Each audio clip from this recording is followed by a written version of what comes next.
જય શ્રી કૃષ્ણ। આજે બીજો અધ્યાય ભગવદ્ ગીતાનો ચાલુ કરી રહ્યા છીએ આપણે। તો આ રીતે સમજાયું હતું ભગવદ્ ગીતામાં જે ભગવાન આ રીતે શ્રી ભગવાન બોલ્યા હતા અને આ રીતે આખું વર્ણન કર્યું હતું। અર્જુન ઉપવાસ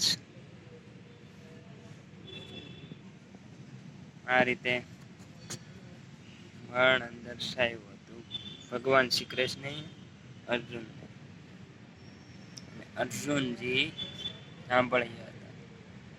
આ શ્લોક આપ્યો હતો અને આ એનું રૂપાંતર કરીને ભગવાને સમજાવ્યું હતું। આ રીતે બીજા અધ્યાયમાં સમજાવ્યું।